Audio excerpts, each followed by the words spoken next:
Honorable Sri H.D. Devgowda ji. Yes. Mr. Chairman, sir, I rise today to speak on the Union Budget 2026, not only as a member of the ruling coalition, but as someone who has seen India grow through many phases of hope, hardship, and hard-earned progress. This budget comes at an important moment. India stands on the threshold of becoming a middle income to upper middle income nation. Our choices today will decide whether growth remains narrow or whether it truly becomes Sabka Saath, Sabka Vikas. First, let me acknowledge what the budget has done well. The emphasis on manufacturing of MSMEs, infrastructure, and export competitiveness is timely and necessary. Measures such as encouragement to contract manufacturing, nationalization of safe harbor provisions, and clarity in taxation of service reflect the intent to reduce uncertainty and attract long-term investment. These steps strengthen India's position in global value chain and support the Make in India vision. The continued focus on ease of doing business, simplification of procedures, automation and discrimination of minor procedural details is also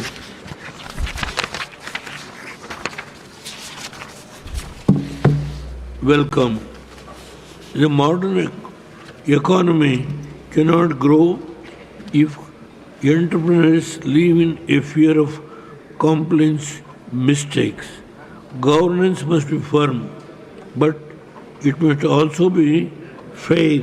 However, sir, as a senior member of this House, I must also place before the government some constructive concerns. Growth alone is not enough. Employment must be as the center of our policy thinking. Manufacturing and MSMEs generate jobs not only when supported by skilling local ecosystem, affordable credit, and predictable regulations. We must ask ourselves honestly, are we measuring success only by investment announcements or by dignified job created for our youth, especially in smaller towns and rural India? Secondly, while tax simplification is welcome, certainly, and taxpayers' confidence are equally important. Changes that affect cash flow or settle matters must be accompanied by safeguards. The honest taxpayer must feel protected, not anxious. Thirdly, India's future will be shaped in its cities and districts, not only in national corridors, urban governance, water security, climate resilience, and regional balance deserves stronger attention. Development must be leave behind farmers, informal workers, and backward regions. Sir, this is an absolute need for formation of. I several times I pressed this point with the agricultural minister and also with the honorable prime minister. Jackfruit, tamarind, and jamu board.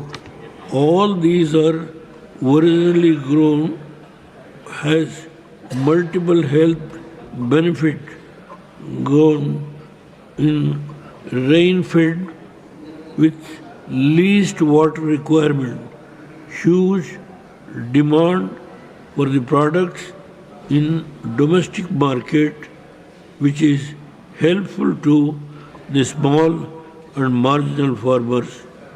What is required is the board to address end to end this issue.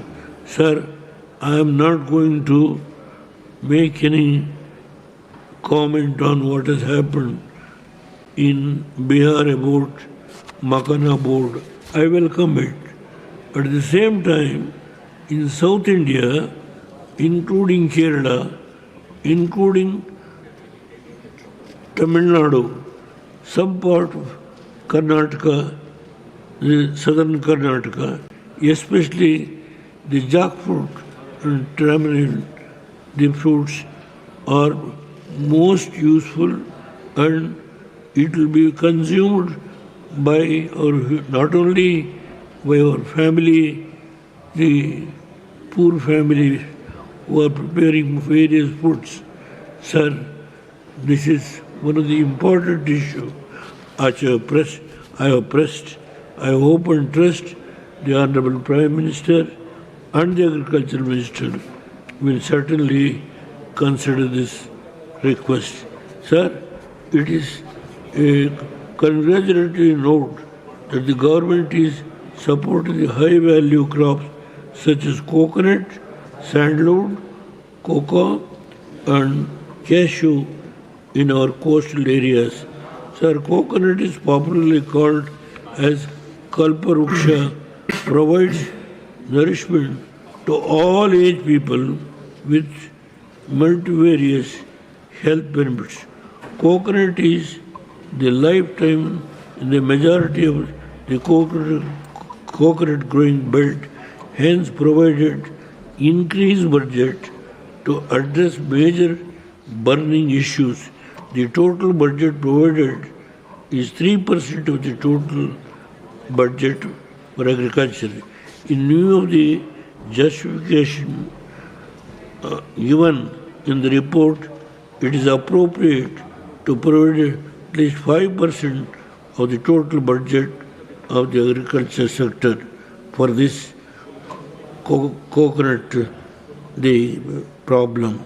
At the same time, to increase the farmers' income, we have to undertake the initiative for integrated development of 500 reservoirs and Amrit Sarovars and to strengthen the fisheries value chain in the coastal areas and enable market linkage involving startups and women-led groups together with the help of fresh fish farmers producers organization.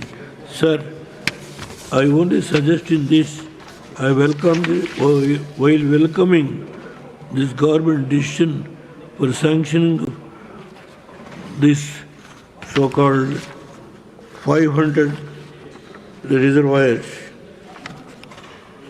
The inland fisheries, sir, inland fisheries is one of the most important factor. We have got so many major irrigation projects and inland fisheries. Several people who are in the rural area, who are always living on fishing, they should also be given the support so far as this particular issue is concerned. Sir, lastly, I would like to just conclude about one issue, sir. The industrial corridor from Chennai to Bangalore, it was sanctioned and it is halfway going on. And from Hyderabad to Bangalore, industrial corridor was sanctioned. My request was made last year. Even today, I am making a request from Bangalore to Mangalore, connecting three major ports. Mangalore is a major port, Chennai is a major port, and Visakhapatnam is a major port. Connecting these three major ports by industrial corridors, it gives a major hub of activities and economic development. Sir, just only 1 second. Only 1 second. Sir, last, Sabka Saath, Sabka Vikas, not just a slogan, it is the responsibility. It means listening to criticism without defensiveness. It means correcting course when necessary. It means remembering that growth must be inclusive, sustainable, and just.